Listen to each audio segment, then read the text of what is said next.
vamos recuar 50 anos, vamos recuar 80, para tentarmos perceber qual é que é o papel dos Açores na trajetória do Estado Novo. Trajetória essa que leva ao fim do Estado Novo.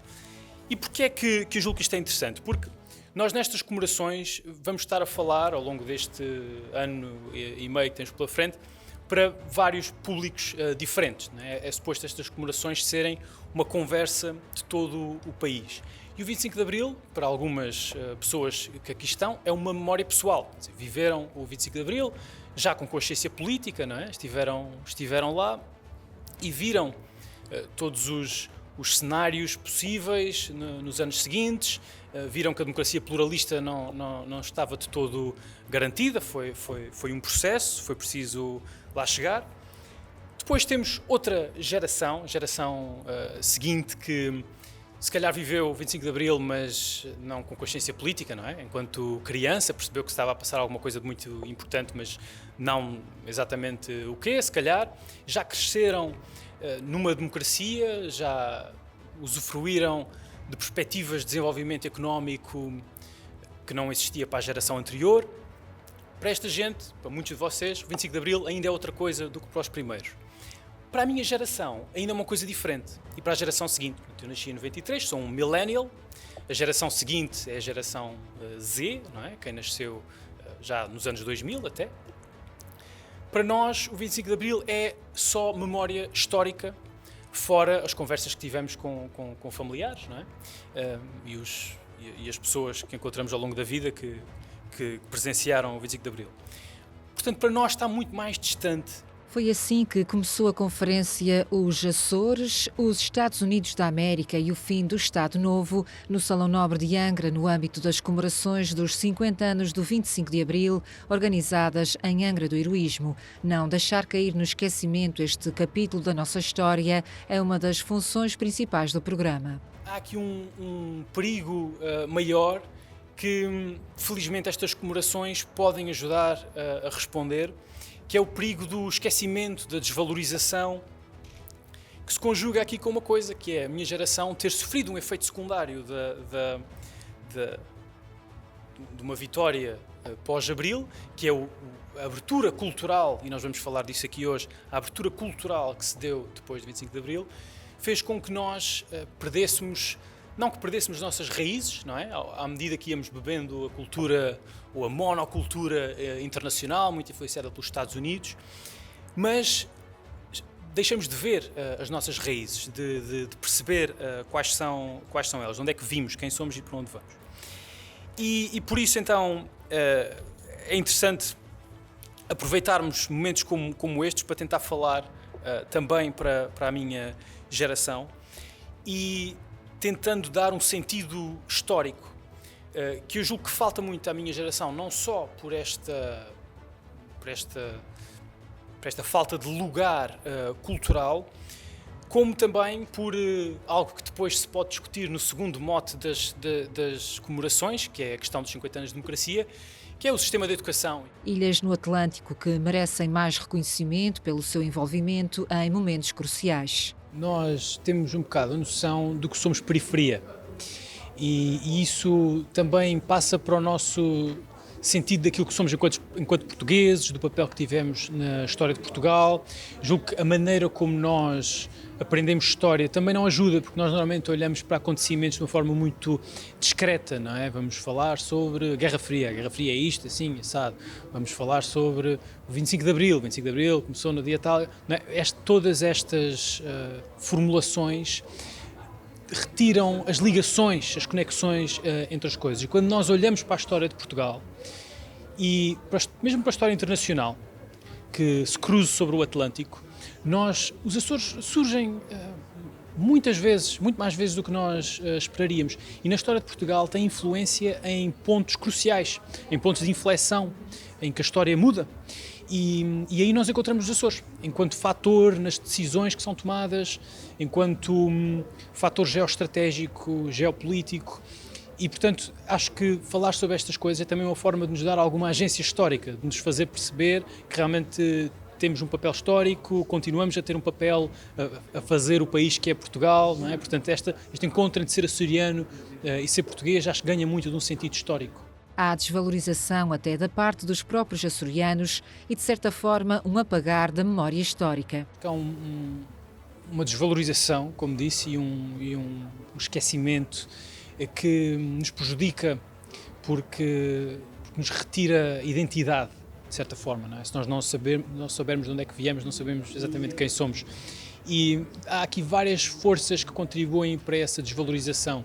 Uma delas tem a ver com a cultura global em que nós vivemos. É muito fácil para nós consumir conteúdo internacional, não é? Quer dizer, uma das últimas modas é o K-pop, não é? O pop coreano, ou as séries sul-coreanas. Portanto, este tipo de influência cultural que nos chega, isto não aconteceria há 100 anos, não é? Porque os canais de informação, os mídia eram completamente diferentes. Hoje em dia, este imediatismo causa-nos um pouco alguma confusão, alguma deslocalização, descentra-nos, penso eu. Não quer dizer que nós não devamos consumir cultura internacional, antes pelo contrário. Acho que uma pessoa que queira e que seja curiosa deve consumir tudo o que puder e que quiser culturalmente. Mas perdeu por iminência no espaço público algumas ideias nossas. E o que é a cultura portuguesa, não é? Lemos menos escritores portugueses, lemos menos história de Portugal. Com a Conferência Os Açores, os Estados Unidos da América e o fim do Estado Novo, o investigador terceirense faz sobressair alguns episódios. A questão geral mais importante, penso que é a resistência do Salazar a abrir Portugal aos Estados Unidos, a criar aqui um canal de comunicação política mais permanente com os Estados Unidos, a perceber que precisa de colaborar em termos de defesa e de segurança com os Estados Unidos. Salazar sempre resistiu muito a esta ideia, até muito tarde, até muito mais tarde do que muitos outros observadores da política internacional, incluindo diplomatas do Salazar.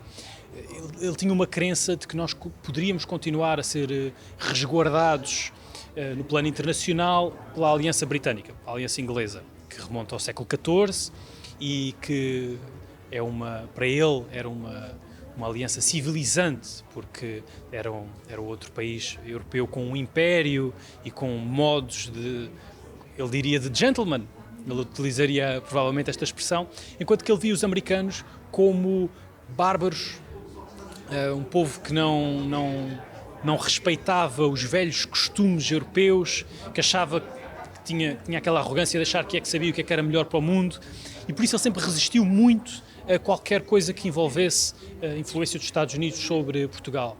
E é essencialmente o fator Açores que faz com que ele tenha de desistir disto.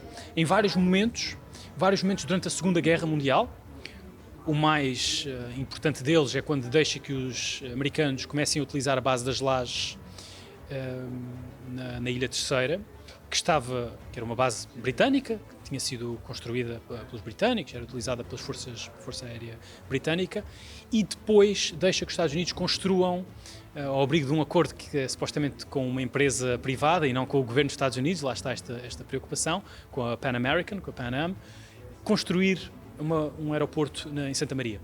Portanto, esses dois momentos são aqui estes momentos de charneira em que realmente os Estados Unidos, os destinos dos Estados Unidos e de Portugal se unem aqui ainda durante a Segunda Guerra e depois no pós-guerra e na Guerra Fria isto continua porque a base das Lajes é sempre muito importante para os Estados Unidos. Houve em certas ocasiões a possibilidade de invasão do arquipélago que passaram ao lado da maioria dos açorianos. Durante a Segunda Guerra Mundial nós tivemos exatamente, a Alemanha nazi tinha planos para ocupar os Açores, tinha um plano para invadir Portugal continental, mas também tinha um plano para dar um golpe de mão, como se chama em termos militares, um golpe de mão nos Açores. Os britânicos, a Inglaterra também tinha planos de ocupação dos Açores, que apesar de serem amigos de Portugal, seria algo preventivo, porque os Açores estavam mal defendidos, havia este perigo de os alemães conseguirem ocupar os Açores, preventivamente os britânicos ocuparem as ilhas e fortalecerem as ilhas, e os americanos também. Portanto, Franklin Roosevelt, a partir de certa altura, percebeu que seria muito prejudicial para os esforços de guerra dos aliados se a Alemanha conseguisse controlar os Açores, e também percebeu que precisava de estender cobertura aérea sobre uma área do Atlântico onde não havia bases, Os Açores são muito remotos, não é? Parte do seu interesse geoestratégico tem a ver com serem remotos no Atlântico e, portanto, também o Roosevelt, a partir de certa altura, tem o chamado War Plan Grey, o plano de guerra cinzento, porque havia um código de cores para zonas diferentes do globo, e o War Plan Grey é para ocupar os Açores, obviamente sem pedir permissão a Portugal. E agora, que importância têm os Açores? Nós continuamos a ser importantes em duas grandes funções estratégicas, que são, por um lado, a logística dos transportes atlânticos. Portanto, as vias de transporte do Atlântico precisam de ser protegidas e também é preciso prestar apoio logístico, possivelmente, a quem quer atravessar o Atlântico. Isso continua a ser assim. E, por outro lado, comunicações. E por comunicações quer-se dizer não só, por exemplo, cabos submarinos, que hoje são de fibra óptica, que amarram nos Açores e que precisam de ser protegidos também. E nos últimos meses tem havido imensos episódios de sabotagem a cabos submarinos por diversos atores, alguns ainda não foram atribuídos, mas cabos de comunicações que são cortados e, portanto, temos essas comunicações, mas temos também a necessidade de recolher informações sobre o que se passa no Atlântico. E aí temos a atividade submarina russa, que está a crescer bastante, desde pelo menos 2018, e a partir daí retomaram-se também os voos de vigilância marítima que querem precisamente perceber qual é a atividade submarina que existe no Atlântico. A sua posição geográfica assegura-lhe lugar de destaque em várias áreas, até servindo de palco diplomático. O Atlântico está a mudar em algumas das suas características porque está a abrir a norte com o degelo progressivo do Ártico e o Ártico sempre foi uma zona de atividade militar russa e está a ser cada vez mais na estratégia russa. Portanto, também aí poderá haver um papel novo ou aumentado em grau para a base das lajes e para outras funções estratégicas dos Açores. Por exemplo, nós temos a questão toda do espaço em Santa Maria, apesar do aeroporto já não ser tão importante, temos várias funções que têm a ver com o espaço sideral e com microsatélites e com previsão de haver mais dessas funções.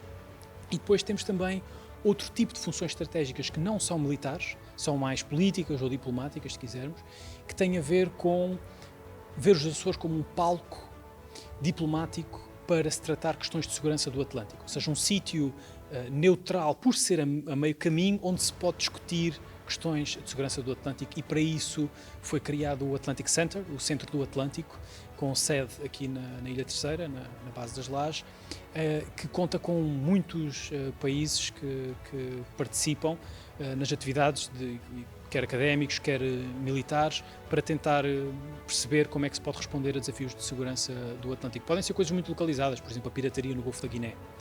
É um dos temas que o Atlantic Center tem tratado. 9 ilhas que ao longo dos tempos têm assumido diversos papéis, não só na história nacional, mas também no plano internacional.